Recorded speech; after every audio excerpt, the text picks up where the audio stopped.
Depuis une dizaine d'années, les institutions de l'État marocain connaissent une intensification notable des cyberattaques sophistiquées.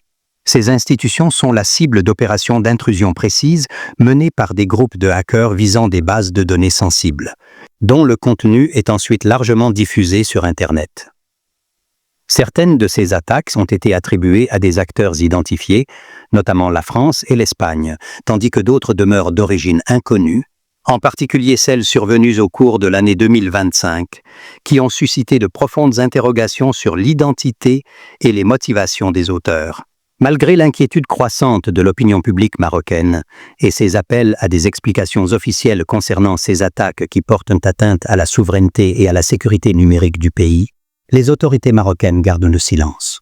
Des rapports internationaux spécialisés en cybersécurité indiquent que le Maroc figure désormais parmi les 30 pays les plus ciblés au monde en termes de nombre et de nature des cyberattaques.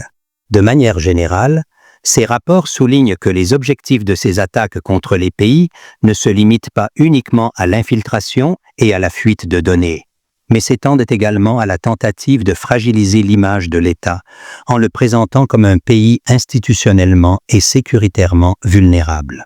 Ces attaques visent aussi à perturber des services essentiels ayant un impact direct sur la vie quotidienne des citoyens, tels que les transports, l'eau et l'électricité. Jusqu'à présent, la guerre cybernétique contre le Maroc reste confinée à sa première phase, qui consiste en l'intrusion dans les bases de données et la diffusion de leur contenu via les réseaux sociaux et des sites web. Avant même de parler de l'actuelle guerre cybernétique contre le Maroc, l'opinion publique marocaine a suivi plusieurs événements marquants, notamment la révélation de comptes bancaires et de biens appartenant à des responsables marocains dans le cadre des plus grandes opérations de divulgation de corruption à l'échelle mondiale. Il s'agit notamment des documents de Wikileaks 2010, des révélations sur les comptes secrets en Suisse en 2011, ainsi que des Panama Papers en 2016, qui ont été publiés sur Internet et relayés par la presse internationale. Alors que plusieurs pays concernés ont ouvert des enquêtes pour identifier les auteurs d'évasion fiscale et de transferts illicites de capitaux, le Maroc, quant à lui, est resté silencieux. Dans une attitude jugée irresponsable, les autorités sécuritaires et judiciaires au Maroc n'ont mené aucune enquête, préférant étouffer ces crimes graves. En général, 2014 est une date clé dans la cyberguerre contre le Maroc, concernant les principales étapes marquantes de cette guerre. 3 opérations majeures ont suscité une large polémique et sont désormais bien connues de l'opinion publique marocaine. L'opération Careto, qui a constitué le premier véritable test des capacités du Maroc à faire face à l'espionnage numérique, l'opération Chris Coleman, qui a ébranlé la diplomatie marocaine par la publication de documents d'une importance capitale, l'opération Jabarout, survenue en 2025, considérée comme la plus profonde en termes de divulgation de documents émanant d'institutions stratégiques, sans que l'on sache à ce jour qui en est véritablement à l'origine. Opération Careto. Connue également sous le nom de The Mask, l'opération Careto est considérée comme l'une des campagnes d'espionnage électronique les plus complexes découvertes au cours de la dernière décennie. Elle a été révélée pour la première fois en 2014 par la Société mondiale de cybersécurité Kaspersky Lab.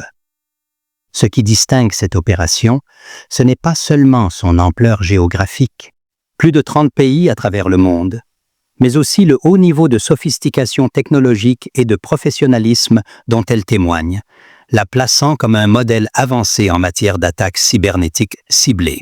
Le groupe derrière cette opération, surnommé Careto, a développé des logiciels malveillants, malwares, parmi les plus évolués de leur époque.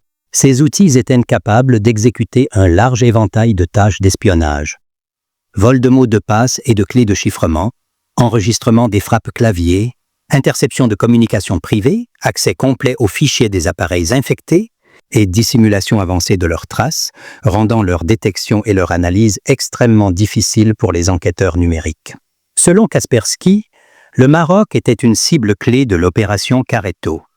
Cela n'a rien d'étonnant, puisque le Maroc est le pays le plus important pour les services de renseignement espagnols, CNI. L'opération Carreto constitue ainsi un tournant majeur dans l'histoire de la cybersécurité au Maroc, en tant que premier signal d'alerte sérieux révélant la vulnérabilité de l'infrastructure numérique nationale face aux attaques ciblées et soulignant l'urgence de construire un système de défense cybernétique solide, capable de détection et de riposte efficace. Opération Chris Coleman.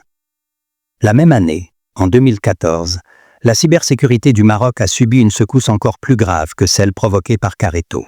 Il s'agit de l'opération Chris Coleman, une série de fuites massives et de scandales révélés par un individu anonyme utilisant le pseudonyme Chris Coleman. Ce dernier a publié des centaines de documents sensibles et d'emails confidentiels émanant des ministères marocains des Affaires étrangères, de la Défense et des services de renseignement militaires, principalement via les réseaux sociaux, en particulier Twitter. Ces fuites ont permis de dévoiler les mécanismes internes de fonctionnement de ces institutions, mais surtout ont exposé des documents diplomatiques relatifs aux négociations entre le Maroc, l'ONU et plusieurs États au sujet du conflit du Sahara, un dossier central dans l'agenda politique de Rabat. Au départ, Rabat a accusé les autorités algériennes d'être derrière Chris Coleman. Cependant, les enquêtes ultérieures ont orienté les soupçons vers les services de renseignement français, qui auraient orchestré cette opération en guise de représailles après qu'un média marocain proche du Palais Royal, le 360, a révélé l'identité de la responsable du renseignement français officiellement accrédité à Rabat. Opération Jabarout. Sans aucun doute, le Maroc a été la cible de cyberattaques qui n'ont jamais été révélées au public, car les États qui pratiquent l'espionnage ne dévoilent que très rarement leurs opérations, comme ce fut le cas avec Chris Coleman. Ainsi, 10 ans plus tard, le pays est confronté à une nouvelle opération de fuite baptisée Jabarout. Une série d'attaques cybernétiques et de divulgation de données visant plusieurs institutions gouvernementales marocaines. Cette campagne a été revendiquée par un acteur opérant sous le pseudonyme Jabarout, un mot qui signifie puissance ou autorité écrasante en arabe. Au cours du premier semestre 2025, le pirate informatique Jabarout a attaqué les organisations suivantes. La Caisse nationale de sécurité sociale, CNSS. Des données personnelles sensibles concernant près de 2 millions d'employés ont été divulguées au public.